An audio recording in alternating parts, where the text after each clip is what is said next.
إن الحمد لله نحمده ونستعينه ونستغفره ونستهديه، ونعوذ بالله من شرور أنفسنا ومن سيئات أعمالنا. من يهده الله فلا مضل له، ومن يضلل فلن تجد له وليا مرشدا. يا ابن آدم، أحبب من شئت فإنك مفارقه، واعمل ما شئت فإنك ملاقيه، وكن كما شئت فكما تدين تدان، والجزاء من جنس العمل. واعلم يا عبد الله أن البر لا يبلى، وأن الإثم لا ينسى، وأن الديان لا ينام. واعلم يا عبد الله أنك متى وجدت تكديرا في حال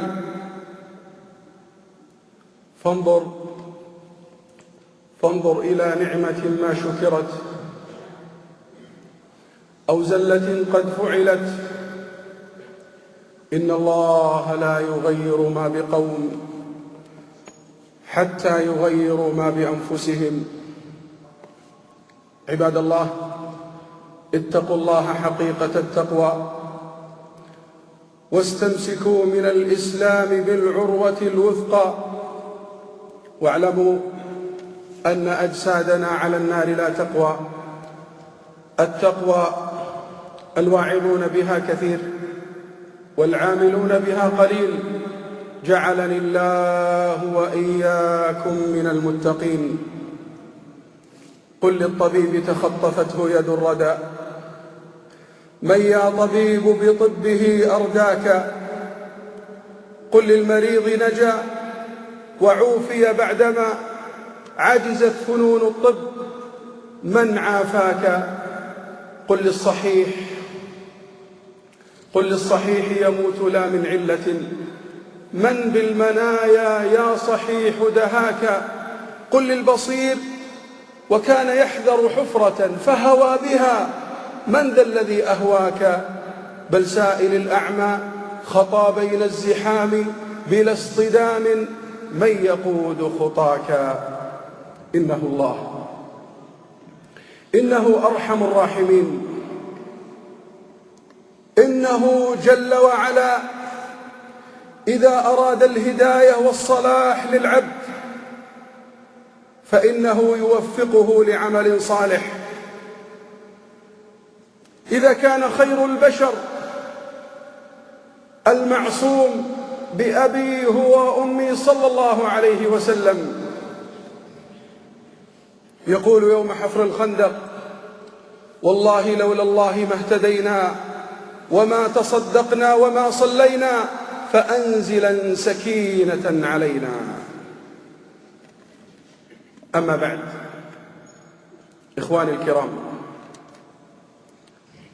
ما أصعب المواقف التي تهز الجبال عندما يرى العبد عبادا قد أنعم الله عليهم بنعم لا تعد ولا تحصى، وهم يعرضون عن دين الله، وهم يفرطون في أمر الله.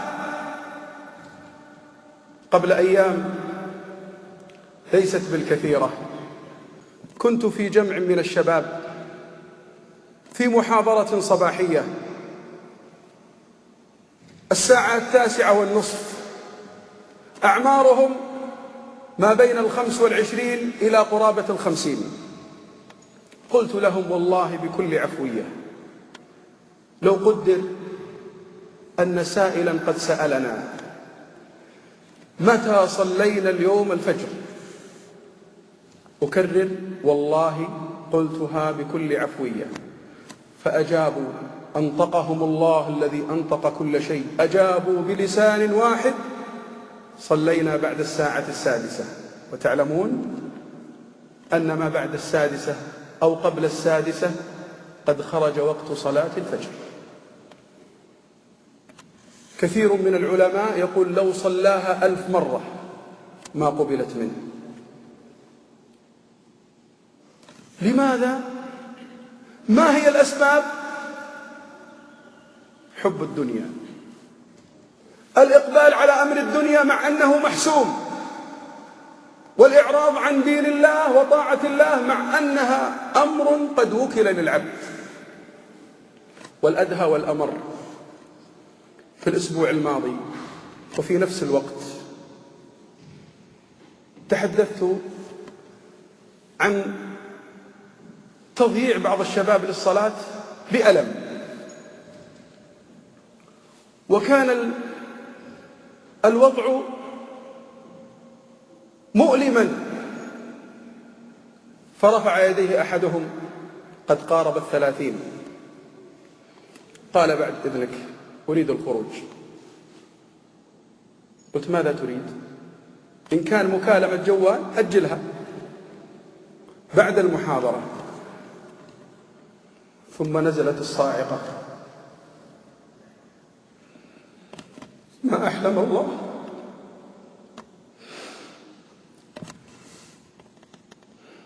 ما أحلم الله على من عصاه.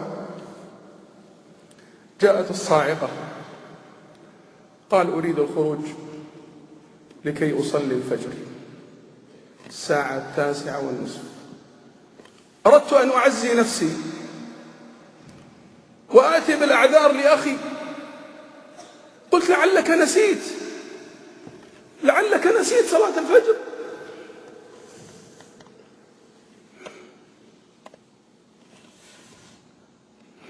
قال لا، ما نسيت، ولكنه التضييع، لأنه سمع من الكلمات أن الإنسان ربما يضيع الصلاة فيفارق هذه الحياة، لأن الموت لا يعرف طبيبا ولا مريضا ولا صحيحا ولا كبيرا ولا صغيرا، فإذا جاء أجلهم لا يستأخرون ساعة ولا يستقدمون. وعجبت من أمرين. الأمر الأول، كيف لعبد قد أنعم الله عليه بالصحة وغيره سنين بين المصحات والمستشفيات، عجبت لعبد قد أنعم الله عليه بالوظيفة وغيره محروم. والله نعرف من يملكون الشهادة العالمية، الدكتوراه، من أعرق الجامعات العالمية، والله الآن ليس لديهم وظيفة ولا ب1000 ريال، وهذا من غير شهادة، ومرتبه قرابة 10,000 ولا يصلي. رزقه الله الأمن، وغيره يخاف في الليل والنهار على ماله وأهله وعلى نفسه. رزقه الله المأوى، وغيره يبات في العراء. فضائل الله على العباد نازلة، وهم ما يزالون معرضون عن الله. فهذا عجبي الأول. أما عجبي الثاني، مع أنه مقصر ومذنب، لكن لا بد ننظر إلى الجانب المضيء في كل حادثة. كان النبي صلى الله عليه وسلم يعجبه الفأل. واجتهد أنك تخرج من لا شيء أشياء.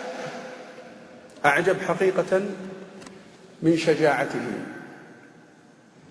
أعجب حقيقة عندما تمكن خوف الله من قلبه لم يبالي لا بمتحدث ولا بزملاء، ولم يبالي في أحد، ولكنه خاف الجبار.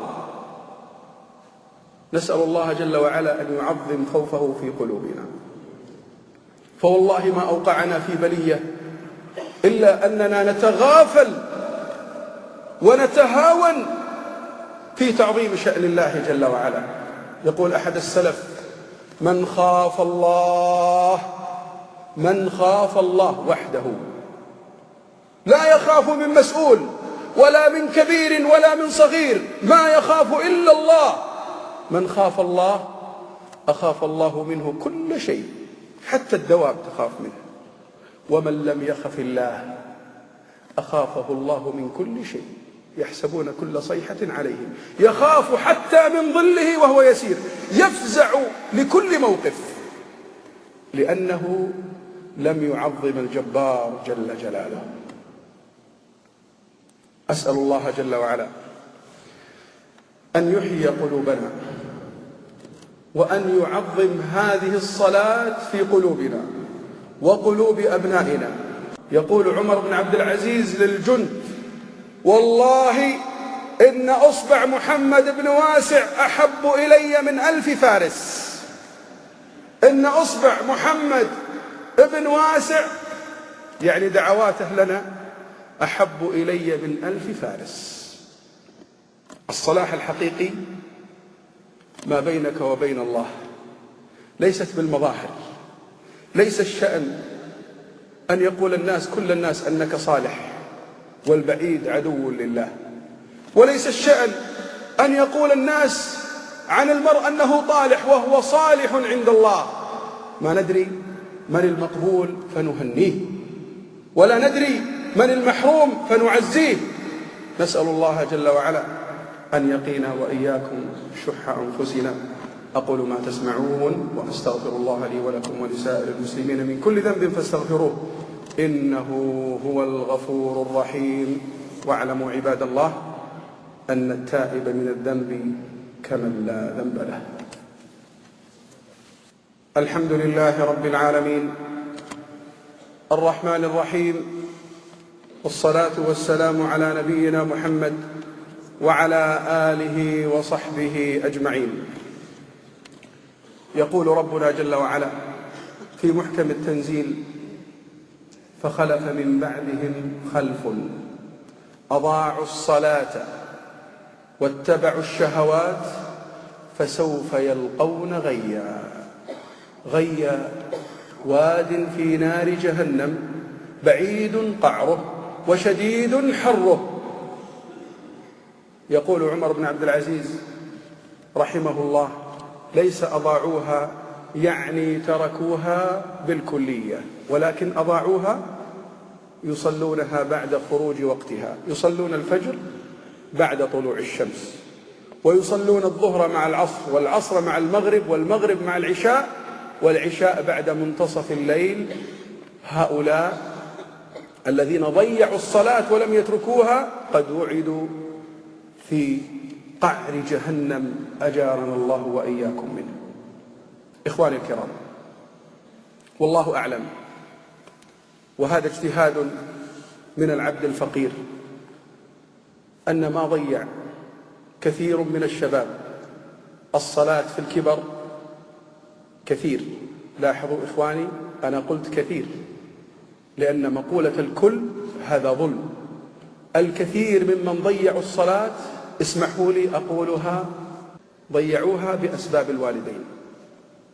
نعم، بتفريط الآباء والأمهات عظمنا الدراسة وأكبرنا أمرها وتهاونا بالصلاة. اسأل نفسك أيها الأب، خلال هذه السنة كم تأخروا أبنائك عن المدرسة، وكم تخلفوا، ما أقول تركوا، تخلفوا عن صلاة الفجر. اسأل نفسك. نبيك صلى الله عليه وسلم يقول: استفت قلبك، ما عليك من الناس، لا تهتم بالناس، والله لن ينفعونك ولن يضروك. يستخفون من الناس ولا يستخفون من الله وهو معهم إذ يبيتون ما لا يرضى من القول. استفت قلبك. هل الصلاة حضروها أكثر من المدرسة؟ فهنيئا لك، فهنيئا لك، والله سوف تقف بين يدي الله وقد رضي الله جل وعلا عنك، ولن ينافح أبنائك يقولون: يا رب إن أبانا فلان قد ضيع الأمانة وضيعنا في الصلاة. اسمعوا لقولي نبينا وحبيبنا وقدوتنا صلى الله عليه وسلم، يريد أن نربي أبناءنا على طاعة الله. انظر ماذا يقول في الحديث الصحيح: يقول النبي صلى الله عليه وسلم: مروا أولادكم بالصلاة ل7، مروا أولادكم بالصلاة ل7 واضربوهم عليها ل10. تأملت كم مرة يؤمر الابن والبنت من قبل الأب والأم من سن 7 إلى سن 10. الرقم مهول: 5400 مرة يؤمر الابن بالصلاة. 5 صلوات في اليوم والليلة، عدد أيام السنة ب3 سنوات التي هي بين 7 و10. كيف قولوا لي بربكم من يؤمر 5400 مرة وهو في سن استيعاب الحياة، الظهور على الحياة، التفريق بين الجمرة والتمرة؟ والله ما يضيعها ولو كان في أدغال أفريقيا، والله ما يضيعها ولو كان يدرس في الخارج، والله ما يضيعها ولو كان في الصحراء لوحده، إلا من شاء الله. يؤمر 5400 مرة ويضيع الصلاة، هذا والله أعلم مستحيل. لكن الأب يخرج للصلاة فلا يبالي صلى الأبناء أم لم يصلوا، فهو الذي يتحمل الإثم. الأب يسافر يوم ويومين و3، والأبناء مع الأسف في كثير من بيوتنا لا نعظم هيبة الأمهات عند الأبناء. هذه حقيقة في المجتمع، وأقول إلا أن يشاء الله. بعض الأبناء يهاب الأب لكن الأم لا يهابها، فإذا ذهب الأب لا يصلون الأبناء. فلماذا لا تتابعهم كما أنك تتابعهم في الدراسة؟ اختبر فلان ما اختبر، كم النتيجة؟ اسألهم عن الصلاة: يا بني هل صليت وقت الفجر؟ حتى لو كنت في بلاد بعيدة استيقظ، هذه أمانة في عنقك. إن قمت بها شكر الله لك هذا الصنيع، وإن ضيعتها والعياذ بالله فهي وبال على الإنسان. أختم إخواني الكرام، كثير من الآباء يشتكي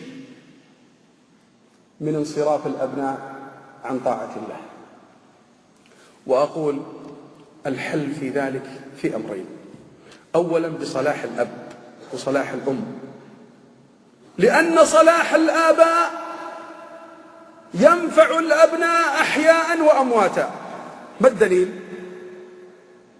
في الحياة قال الله جل وعلا: وكان أبوهما صالحا.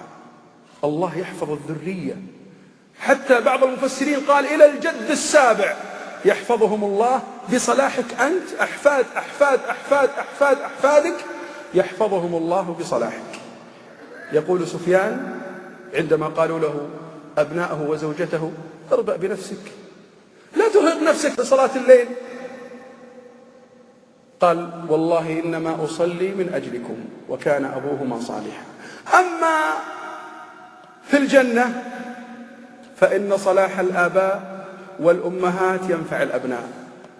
اسمع لقول الله جل وعلا: نسأل الله لنا ولكم من فضله ألحقنا بهم ذريتهم. يعني أنت أيها الأب الصالح في درجة بينك وبين ابنك مفاوز لتفريطه، لكن ببركة صلاحك يرفعهم الله إلى الدرجة التي أنت فيها. أرأيتم إخواني الكرام أن صلاح الآباء ينفع الأبناء في الدنيا والآخرة؟ الأمر الثاني: قلوب الأبناء بيد الله سبحانه وتعالى، فمن أعظم الأسباب الدعاء. أبو الأنبياء عليه السلام إبراهيم يقول: رب اجعلني مقيم الصلاة ومن ذريتي. لا تتهاون بهذا الدعاء العظيم، قله في اليوم 1000 مرة: رب اجعلني مقيم الصلاة، يعني أن أكون مقيم للصلاة على الوجه الذي يرضيك، ومن ذريتي. ربنا وتقبل دعاء، ربنا اغفر لي ولوالدي وللمؤمنين يوم يقوم الحساب. هذا من أعظم الدعوات. ادعو في السحر، ارفع يديك، ادعو وأنت ساجد: يا رب إن ابني فلان مقصر في هذا الجانب، يا رب أقبل بقلبه على طاعتك. كم فقدنا من الأبناء، كم فقدنا من الإخوان، كم فقدنا من الأصدقاء كانوا معنا في الليل، فعندما أصبحنا قالوا ماتوا. كيف ماتوا؟ كيف ماتوا؟ من علامات الساعة موت الفجأة. يموت الإنسان لا من شيء، لا من مرض ولا من غيره، ولكن حياته انتهت. الثواني التي أعطيت له والدقائق والساعات والأيام قد فنت، فلا يستأخرون ساعة ولا يستقدمون. اللهم أصلح لنا نياتنا، اللهم أصلح لنا ذرياتنا، اللهم اجعلنا مباركين أينما كنا، اللهم اجعل ما قلنا وما سمعنا حجة لنا لا حجة علينا، اللهم اجعلنا ممن يستمع القول فيتبع أحسنه، اللهم أعز الإسلام والمسلمين وأذل الشرك والمشركين ودمر أعداءك أعداء الدين، اللهم اغفر للمسلمين والمسلمات والمؤمنين والمؤمنات الأحياء منهم والأموات، ربنا آتنا في الدنيا حسنة في الآخرة حسنة وقنا عذاب النار، وصل اللهم وسلم وبارك على نبينا محمد وعلى آله وصحبه أجمعين.